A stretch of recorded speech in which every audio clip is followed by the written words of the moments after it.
안녕하세요. 저는 35살이고 현재 20개월이 된 아들을 키우고 있는 가정주부입니다. 제가 이 사연을 적게 된 이유부터 말씀을 드리면 제 남편은 바람을 피웁니다. 그런데 남들처럼 밤을 지새우면서 만나는 것도 아니고 꼭두 새벽부터 나가서 만나고 있더라고요. 정말 그 모습을 보면서 황당하기도 하고 참 부지런하게도 바람을 피는구나 싶더라고요. 아마도 그래서 제가 이렇게 오랫동안 못 잡았던 것 같기도 합니다. 그리고 하필 제가 아침 잠이 많습니다. 태생적으로 원래 잠이 많았죠. 더군다나 아이를 키우면서 수면 시간이 뒤죽박죽이 되어버린 터라 남편이 출근을 하는 새벽 시간에는 거의 항상 기절 상태였습니다. 그래서 밖에서 바람을 피우는지 뭘 하고 다니는지 알 수 있는 정신이 아니었던 거죠. 그런데 이런 정신 없는 상황에도 촉이라는 게 무섭긴 하더라고요. 저도 정말 뜬금 포인트에서 남편이 이상하다고 느껴졌었거든요. 그건 바로 다름 아닌 블랙박스였습니다. 블랙박스 영상을 본 건 아니었습니다. 그냥 말 그대로 블랙박스 그 자체만으로 느낌이 왔던 거죠. 왜냐하면 제 남편은 정말 결벽증에 가까울 만큼 매우 깔끔한 성격입니다. 아내와 아이를 두고 하는 짓을 보면 자기 자신한테는 그렇게 더러운 놈이 없었던 것 같지만요. 아무튼 남편이 유독 신경 쓰는 것 중 하나가 자동차 관리를 하는 거였습니다. 가끔 옆에서 지켜보면 정말 심하다 싶을 정도로 내부 청소도 자주 하고 그렇다고 엄청 비싼 차도 아니고 평범한 차였는데 엄청 극성 맞구나 싶더라고요. 그런데 어느 날 퇴근하고 집에 오는 길에 블랙박스를 뜯어서는 가지고 왔더군요. 그 모습을 보고 저는 처음에는 고장이 나서 가져온 줄 알았고 별로 신경도 쓰지 않았죠. 그렇게 며칠 동안을 놓아둔 곳에 블랙박스가 그대로 있었습니다. 새로 달지도 않고 사지도 않았던 거죠. 한마디로 그냥 저희 차에는 블랙박스가 없었던 겁니다. 그렇게 자동차에 온갖 재정을 쏟던 사람의 차에 말이죠. 그리고 저희 아파트에는 지하 주차장이 있는데 남편은 무조건 지하에 차를 넣어야 마음이 놓인다고 했었죠.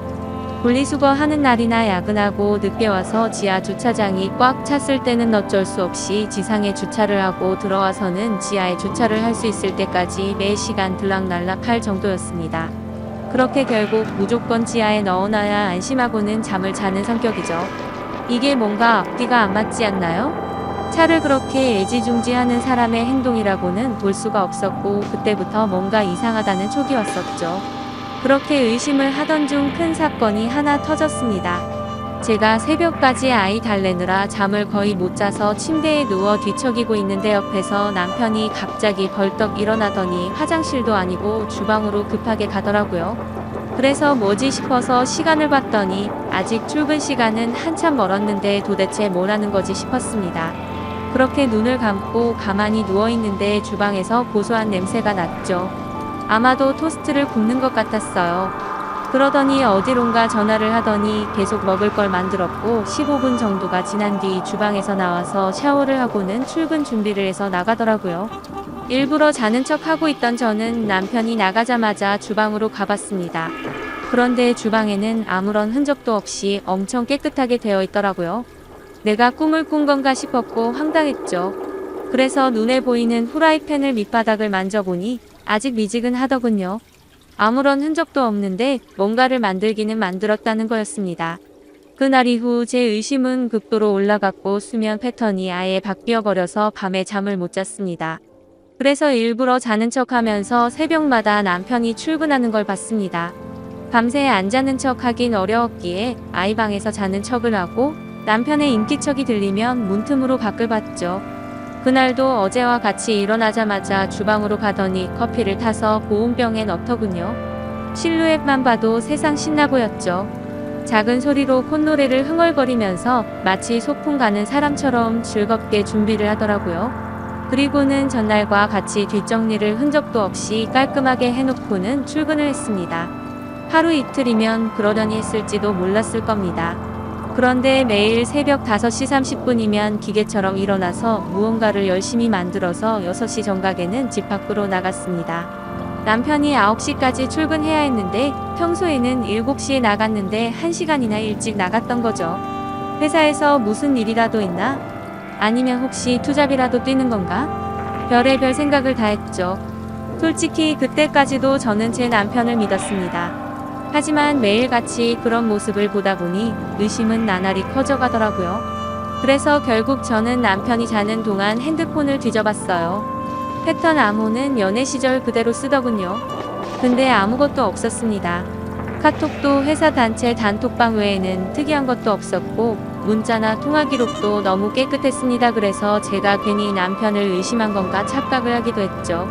하지만 쉽사리 의심은 사그러들지 않았고 그 다음날도 저는 아기 방에서 자는 척을 했고 남편이 나갈 때 저도 몰래 따라 나갔습니다. 남편은 지하주차장으로 내려갔고 저는 미리 불러둔 택시를 타고서 뒤따라 가려고 기다리고 있었습니다.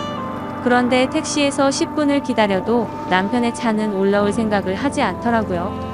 분명 남편이 지하주차장으로 가는 걸 봤는데 나오지를 않더라고요. 저는 어쩔 수 없이 택시값을 계산하고 죄송하다고 하고는 서둘러 지하주차장으로 내려가 봤죠. 혹시나 제가 찾는 게 들킬까 봐서 조심히 남편 차를 찾아봤습니다. 지하 2층으로 내려가 보니 남편의 차가 지하주차장에 있더라고요. 멀리서 보니 시동도 켜져 있지 않고 빈 차 같더군요. 그래서 남편이 차를 안 가져갔는데 제가 못 본 사이 나갔구나 했습니다. 어쩔 수 없이 저는 다시 집으로 올라가려고 할 때였습니다. 그때 때마침 어떤 여자가 제 남편 자동차 쪽으로 점점 다가가더니 너무나 자연스럽게 제 남편 차에 타는 겁니다. 그때부터 인생에서 가장 크게 제 심장이 쿵쾅쿵쾅 뛰기 시작했습니다. 그렇게 믿으려고 애써봤건만 제 남편은 투잡을 뛰려고 일찍 일어난 게 아니었습니다. 다른 여자와 두 집 살림을 하려고 일찍 나가고 있었던 거였죠. 그렇게 한참을 다른 사람 차 사이에 숨어서 보고 있는데 너무 슬펐습니다. 당장 뛰어가서 머리채라도 잡고 싶은데 아무런 증거도 목격하지 못했기에 처량하게 지켜볼 수밖에 없었죠. 1시간가량 시동도 안 킨 자동차에 있더니 7시쯤이 되자 갑자기 시동을 걸고 차가 빠져나가더군요. 저는 곧바로 집으로 돌아와서 떨리는 마음을 진정시키면서 제 남편의 최근 행동들에 대해서 차분히 생각을 해봤습니다. 무슨 낌새가 있었나 한참을 생각했지만 남편은 가정에 충실했었거든요. 야근도 자주 안 하고 집에 일찍 들어와서 아이도 봐주고 아무런 투정 없이 집안일도 잘 도와줬습니다. 도저히 머리를 쥐어짜내도 전혀 의심할 것들이 없더라고요. 근데 그 순간 생각이 난 게 예전에 한번 저에게 카풀에 대해 말한 적이 있었습니다. 우연히 알게 됐는데 우리 동네에 직장 동료가 사는 걸 최근에 알았다고요. 그래서 기름값도 아낄 겸 카풀을 해볼까 하는데 제 의견을 물어보더군요. 그때 저는 아이를 보느라 정신이 없었기에 별로 대수롭지 않게 그 동료가 여자면 하지 말고 남자면 하라고 가볍게 말하고 넘어갔죠. 커플이라는 게 매일같이 자동차를 함께 타고 출근하는 거라 이성끼리 눈 맞는 경우도 종종 있다고 들은 기억이 있었습니다. 그래서 남편에게 여자면 하지 말라고 분명히 말했는데 제 말을 무시하고 지금까지 그걸 하고 있었던 거였습니다. 커플이라고 확신하니 그동안 남편의 이상한 행동들이 마치 퍼즐 조각처럼 다 맞아지더군요. 블랙박스를 설치하지 않는 이유도 그렇고 자동차에 병적으로 집착하는 이유도 알겠더라고요. 결국에는 흔적 없이 깔끔하게 바람을 피우려고 그랬던 거였습니다. 다음날도 저희 남편은 새벽에 일어나서 무언가 도둑고양이처럼 준비하더니 6시 정각에 나갔습니다. 그 꼴을 보고 있으니 너무 황당해서 어이가 없더군요. 저는 그래서 바로 남편을 따라서 지하 주차장으로 내려갔습니다.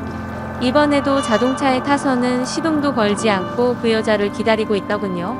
10분 정도가 지나자 어제 봤던 그 여자가 다시 왔습니다. 같이 함께 차를 타고 한참 동안 차 안에 있다가 어제처럼 7시 정각에 출발을 하더라고요. 저 여자도 참 부지런하네요. 매일 그 시간에 와서 저짓거리를 하다니. 일찍 일어나는 새가 바람도 잘 피우는 것 같네요. 이번에는 두 눈 부릅뜨고 제대로 끝까지 지켜봤습니다. 멀리서 몰래 보다 보니까 자세히 보이지는 않았지만 두 개의 동그란 머리가 하나로 뭉쳐지는 건 정확하게 보였습니다. 그냥 이건 확실하다는 확신을 줬었죠. 둘이 차 안에서 그 짓거리를 하고 다닌 거였습니다. 그걸 보는 순간 저도 모르게 화가 나서 눈이 뒤집힐 뻔했고 저도 모르게 눈물이 났습니다.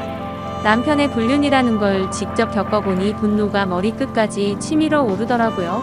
그동안 남편이 제게 이상하게 대한다거나 갑자기 잘하려고 했던 상황들을 하나씩 차근차근 생각해보니 저 여자랑 차 안에서 바람을 피우느라 찔려서 그랬구나 싶은 생각에 정말 돌아버리겠더군요. 저는 곧바로 친정엄마에게 연락을 해서 병원에 다녀온다며 아이를 좀 봐달라고 부탁을 드렸고 아이를 친정에 맡긴 뒤 저는 곧바로 변호사 사무실을 찾아갔습니다. 변호사분과 이야기를 한참 동안 해봤지만 결론은 그거였습니다. 깔끔하게 하는 게 제 심신에 좋을 거라며 위자료 2천만 원의 양육비 받고 이혼을 하는 걸 추천하더라고요. 그 이야기를 듣자 너무 억울하고 분통이 터지더군요.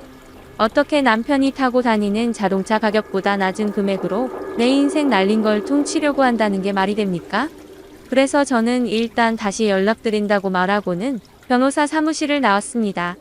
누구에게 물어봐야 하나 싶었고 제 주변 친구 중에 이혼을 한 친구들을 찾아봤습니다. 솔직한 속마음으로 그런 친구가 없으면 어쩌나 했는데 너무 많아서 놀랄 정도였죠. 가까이 사는 친구들 3명에게 연락을 해서 만났는데 전부 다 자신들이 겪은 이야기를 하면서 울고 앉아 있었습니다.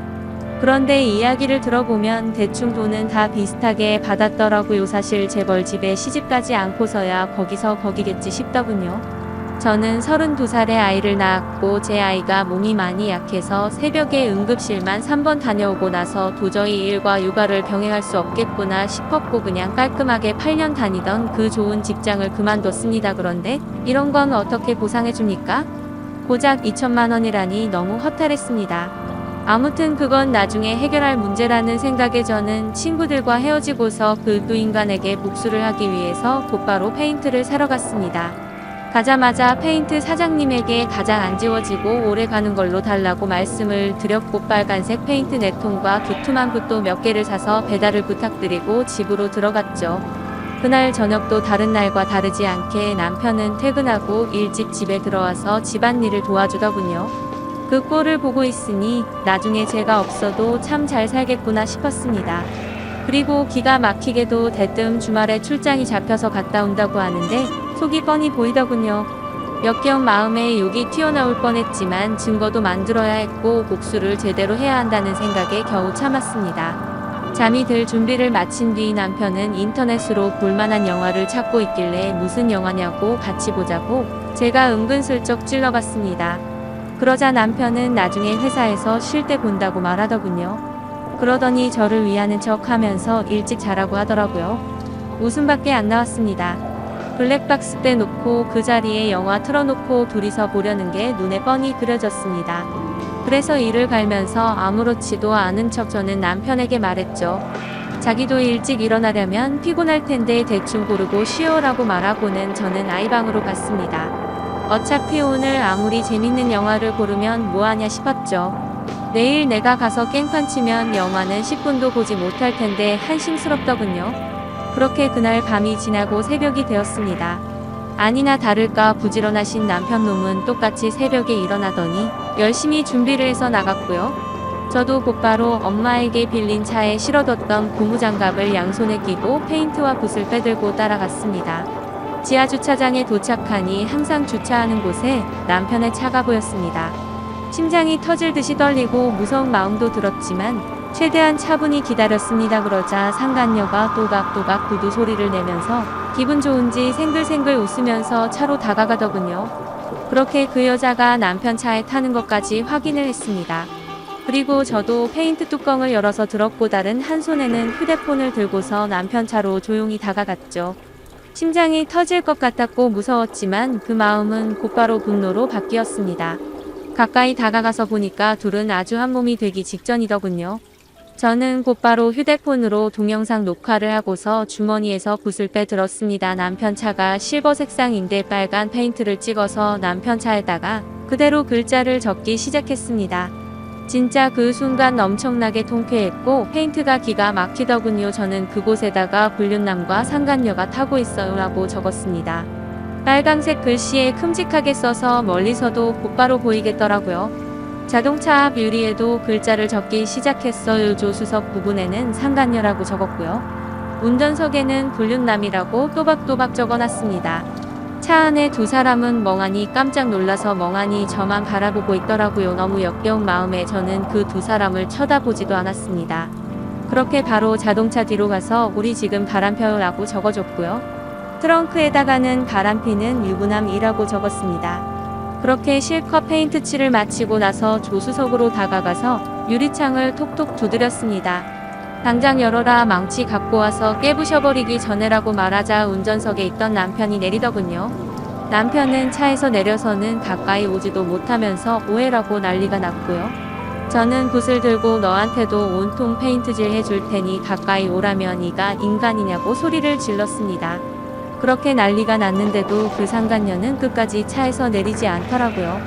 저는 너무 열이 받아서 붓으로 유리를 툭툭 치면서 당장 나오라고 소리를 질렀습니다. 결국 소리를 질러대다 보니 아파트 주민 신고로 저희 세 사람은 경찰서로 갔습니다. 그제서야 그 역겨운 상간녀 얼굴을 가까이서 마주하게 되었던 거죠.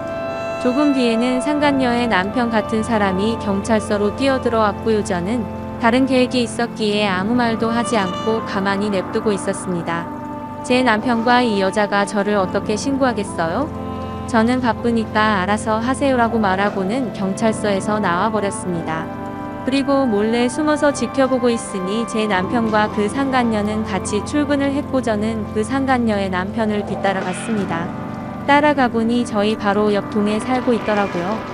엘리베이터 올라가는 층수까지 확인을 마친 뒤에 저는 곧장 친정집으로 갔습니다. 그날은 휴대폰을 꺼버리고 거기서 아이와 있었죠. 그리고 다음날 새벽 저는 다시 저희 동네로 갔습니다. 저희 집이 아닌 그 상간녀가 살고 있는 아파트 동에 어제 봤었던 그 층으로 올라갔습니다. 그리고 거기서 조용히 기다렸습니다. 그렇게 6시가 조금 지나자 신발을 신는 소리가 들렸고 한쪽 현관문이 열리더라고요. 오늘은 늦게 나오겠지 싶은 생각도 해봤지만 이것들이 아직도 정신을 못 차렸나 봅니다. 나오는 사람은 어제 봤었던 상간녀가 맞았고요. 그 상간녀는 문 앞에 서 있는 저를 보고 소리를 지르면서 그 자리에서 주저앉아 버렸습니다. 저는 그 여자를 보지도 않고 묵묵히 제 할 일을 시작했습니다. 가져온 페인트통 붓을 듬뿍 발라서는 그 상간녀 집 현관문에 적기 시작했습니다. 이 집에 상간녀가 살고 있어요. 일찍 일어난 상간녀가 유부남을 꼬신다라고 적었습니다.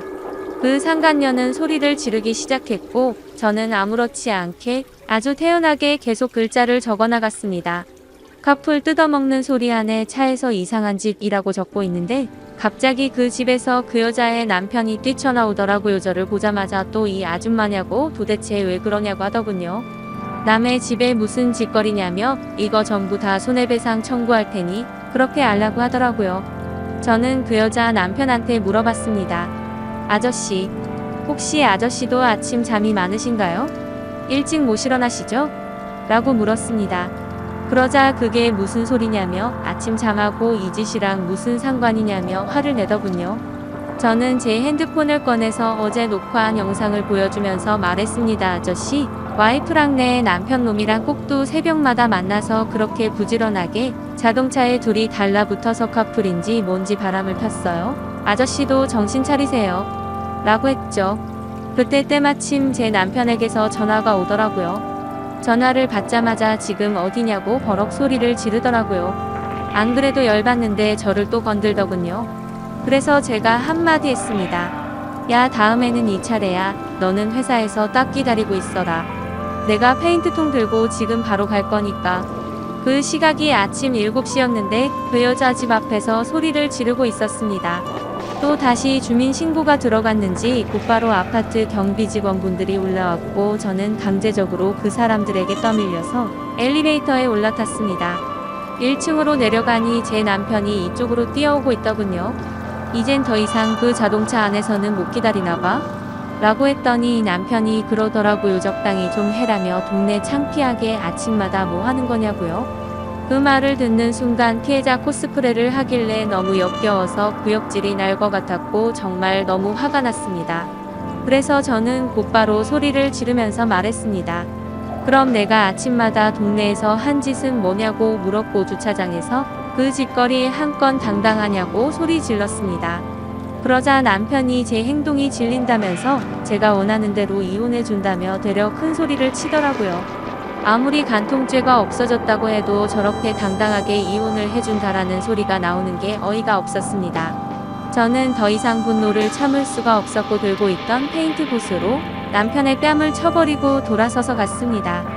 그때부터 저는 이제 정말 무서운 게 없다는 걸 깨달았죠. 그러자 남편은 뒤에서 온갖 욕을 하면서 동네가 떠나가라 소리를 질러대더라고요. 저는 가볍게 그 말을 무시해버리고 곧바로 택시를 타고 친정집으로 갔습니다. 가서 씻고 나서 마음도 진정시킨 뒤에 본격적으로 이혼 준비를 시작했습니다. 최근에 만났었던 이혼한 친구들을 한자리에 다시 불러서 얘기를 듣는데 정말 처참하더라고요. 제가 앞으로 몇 달 뒤면 저 친구들과 같은 모습이 될 거라는 생각에 암담해졌습니다. 이제 슬슬 좀 현실이 보이더라고요. 제가 이혼을 한다는 것도 그렇고 앞으로는 혼자서 아이를 키워야 한다는 것도 이제 좀 와닿았습니다. 그리고 나서 저는 다시 변호사들을 찾아다녔습니다. 하지만 여러 곳을 다녀봤지만 현실적인 위자료 금액은 거의 비슷하더군요. 그 못된 상간녀에게 받을 수 있는 금액도 비슷했고요. 그런데 그 돈을 받는다고 해서 제가 받은 충격과 분노가 도저히 풀리지는 않을 것 같더라고요. 저는 또다시 복수를 하겠다고 각오를 다잡고 빨간 페인트를 들고서 상간녀의 회사로 찾아갔습니다. 제가 연락을 하자마자 상간녀는 총알같이 로비로 튀어나와 있더라고요. 제가 또 어떤 글자를 어디에 적을지 무서웠겠죠. 저를 보자마자 제 손을 잡고는 로비에 있는 커피숍으로 끌고 갔습니다. 테이블에 앉자마자 상간녀가 저에게 말하더군요. 자신이 저번에는 경황이 없어서 가만히 있었는데 적당히 하라고 하네요. 참는 것도 한계가 있다면서요. 그리고 왜 당신 남편은 가만두고 자신한테만 그러냐면서 합의금이든 위자료든 원하는 게 줄 테니까 자신은 좀 내버려 두라고 뻔뻔스럽게 말하더군요. 아무튼 그 여자가 그렇게 당당하게 돈 이야기를 먼저 하길래 제가 얼마나 줄 거냐고 물어봤습니다. 그러니 본인도 여기저기 알아보니 1,500이면 충분한데 2,000까지 해준다고 하더군요. 여기서도 2천만 원이라는 소리를 들으니까 갑자기 화가 확 나더라고요. 그래서 저는 내 등에 가격표라도 붙어있냐고 왜 가는 곳마다 나한테 2천만 원 버리냐고 했습니다. 내 35년 인생 가격이 고작 2천만 원이냐고 소리쳤고 그 돈은 걔나 주라고 말했습니다. 나는 내 방식대로 풀고 싶으니까 시간 없는 나 붙잡고 헛소리 짓거리지 말고 당장 이 사무실로 올라가게 앞장서라고 말했습니다. 그러자 그제서야 그 당당했던 여자가 공손해지더라고요. 제 팔을 붙잡으며 제가 잘못했어요. 제가 어떻게 하면 화가 풀리시겠어요? 라며 저에게 매달리더군요. 그래서 저는 말했습니다. 나는 배운 여자라 글을 써야만 풀려. 네 사무실에 상간녀라고 도배를 해야 풀리겠으니까 당장 앞서라고요. 그러자 상간녀는 갑자기 제 페인트통을 잡고 펑펑 울면서 제발 살려달라며 자신이 잘못했다고 하더군요. 그렇게 로비 한복판에서 그런 일이 벌어지다 보니 지나가는 사람들이 슬슬 저희 쪽으로 몰리더니 웅성거리기 시작했습니다. 그때 또다시 제 남편에게서 전화가 왔습니다. 제가 저번에 회사 간다고 질러놔서 그런지 불안했는 것 같더라고요. 전화를 받아서 말했습니다. 나 지금 너희 회사 로비 왔는데 네 상간녀 사무실 들렸다가 네가 있는 곳 가주겠다고 말했죠. 통화를 듣고 있던 상간녀는 이제 아주 제 페인트통을 끌어안고 펑펑 울면서 잘못했다고 살려달라고 하더군요. 주변을 둘러보니 회사 경비분들도 이제 슬슬 저에게 다가오고 있었습니다. 요즘 참 태어나서 처음으로 경비하시는 분들이 저를 무지 좋아하는 것 같더군요. 상황을 보니까 어차피 상간녀 사무실로 들어가긴 힘들어 보였습니다. 그래서 로비에서 끝장을 봐야겠다라는 생각이 들어서 사람들 다 들으라는 듯 큰 소리로 말했습니다. 바람은 네가 내 남편이랑 폈는데 내가 왜 용서를 해야 하냐며 내 20개월 된 아들 인생은 앞으로 어쩔 거냐고 소리쳤습니다. 내 아들은 앞으로 지 아빠도 편하게 못 보는데 그건 어떻게 할 거고 한 가정을 처참하게 부숴놓고 말로만 미안하다고 하면 끝이냐고 미안하면 당장 꿇어서 제대로 사과하라고 했죠. 그러자 사람들이 너무 많이 모여서 그 여자도 눈치가 보이는지 망설이고 있더군요. 그래서 저는 그 여자에게 다가가서 끌어안고 있는 페인트통 뚜껑을 확 열어버렸습니다. 그럼 그냥 여기에다가 글씨 써준다고 말하자곧장 바로 무릎을 꿇으며 펑펑 울며 잘못했다고 싹싹 빌었습니다. 사람들은 그 모습을 보며 웅성거렸고 사진도 찍기 시작하더라고요. 그때 때마침 제 남편도 뛰어와서는 회사까지 찾아와서 이러는 건 다 불법이라고 말하더군요. 그래서 저도 곧바로 말했습니다. 이게 불법이면 니네 둘이서 바람핀 건 간통죄 없어져서 불법 아닌 거 같냐고 내가 벌금 다 낼 테니까 내가 불법을 저지르던 말던 넌 네 앞날이나 신경 쓰라고 했죠. 그리고 지금 당장 이 사무실 올라갈 거니까 나한테 이래라 저래라 하지 말라고 했습니다. 그러자 남편 놈도 곧바로 제게 미안하다면서 제발 화 풀라고 굽신거리기 시작하더군요. 제 손을 잡고 계속 나가자고 하더라고요. 저는 나를 데려가고 싶으면 당장 네 차 갖고 오라고 말했습니다. 어차피 여기서 우리 집까지 30분이면 갈 수 있는 거리던데 지금 당장 가져오라고 했죠. 남편은 지금 그 차에 페인트 칠해놔서 못 가져온다며 대낮에 그걸 어떻게 타고 오냐고 말하더군요. 그래서 저는 새벽에 거기서 그 짓거리 하는 건 괜찮냐고 되물었고 난 두 번 말하지 않는다며 지금 당장 차 가지러 안 가면 나는 여기 로비에다가 네가 저 상간녀랑 한 집 다 적을 거니까 당장 선택하라고 말했습니다. 그러자 도저히 답이 없는 걸 알았는지 남편이 차를 가지고 오겠다며 조금만 기다리라며 허겁지겁 뛰어나가더군요.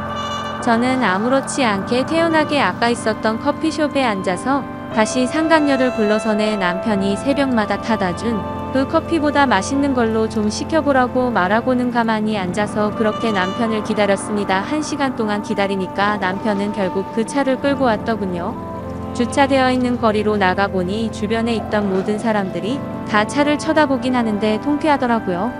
제가 봐도 참 글씨를 또박또박 잘 써놔서 멀리서도 바로 보이더라고요. 저는 바로 그 차로 가서 뒷좌석에 탔고 그 차를 타고 곧바로 친정으로 갔습니다. 남편은 창피한 건 아는지 선글라스를 쓰고 고개를 푹 숙이고 운전하더군요. 친정집 근처에 내려서 제 아들을 태우고 바로 시댁으로 갔습니다. 시댁 입구에서 시어머니께 전화를 했습니다. 지금 보여드릴 게 있으니 시아버지랑 같이 내려와 달라고 했죠. 잠시 후 시부모님은 나오자마자 자기 아들 차를 보고 비겁을 하시더군요. 누가 그랬냐고 누가 이딴 낙서를 했냐고 하셔서 제가 말했습니다. 어머님 바람은 어머님 아들이 이 차 안에서 피웠고요. 빨간 글자들은 제가 직접 썼어요. 죄송하지만 저희 오늘부로 이혼할 거고 그래서 아이 데려왔다고 했습니다. 이제 손주 잘 키워주시면 된다고 말씀드리자 시어머니는 저에게 소리를 지르며 모성애도 없는 년이지 남편 잠깐 한눈 판 걸로 이 난리를 피냐고 하더군요. 그래서 제가 그랬습니다. 모성애가 뭐가 중요하냐고요? 애 키우려면 돈이 있어야 하는데 이 무능한 남자가 양육비를 주겠냐고 물어봤고 세상 믿을 사람이 없어서 새벽마다 여자애 환장해서 바람 피운 짐승놈을 믿겠냐고 말했습니다. 앞으로 제가 직장 구해서 양육비도 제가 드릴 테니까 어머님은 손주 잘 키워달라고 말하고는 뒤돌아서 걸어갔습니다. 그러자 뒤에서 시어머니는 소리를 지르면서 온 가족을 하시더라고요. 주변을 둘러보니 동네 주민들도 나와서 남편 자동차를 구경하는데 참 이게 뭔가 싶었습니다.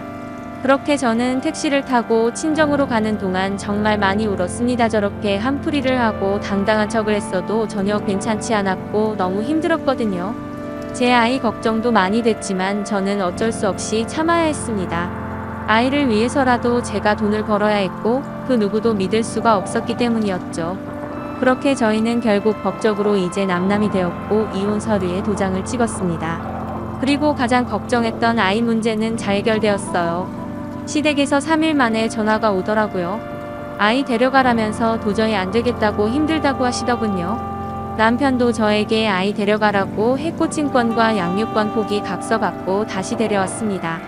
그래서 제 아이는 친정에서 엄마가 잘 돌봐주시고 계시고 전 남편에게 받은 양육비에 제 월급까지 엄마에게 드리고 있습니다. 걱정되었던 재산 분할도 잘 받았고 상간녀에게 위자료도 다 받았습니다. 제 돈 들어간 거 다시 받는 거라 뭐 기분 좋고 그럴 건 없었지만요. 그리고 지금 상간녀도 이혼 소송 중이라던데 제가 페인트통으로 난리를 피워서 그런지 제 위자료는 바로 입금했더라고요. 그리고 며칠이 지나서 갑자기 그 상간녀는 저에게 명예훼손을 걸었더군요. 아마 다니던 회사를 계속 다니는 건 어려웠겠죠. 어차피 많이 내봐야 200이라던데 그 돈 한풀이 값이라 생각하려고요. 사실 페인트로 한풀이를 했어도 아직도 화가 많이 남아있고 공허한 마음이 채워지진 않는 것 같습니다. 아무튼 앞으로 제 아들만을 위해서 열심히 일하고 잘 살아보려고 합니다. 부디 다른 분들은 저처럼 이런 마음 아픈 일이 생기지 않으셨으면 좋겠습니다. 감사합니다.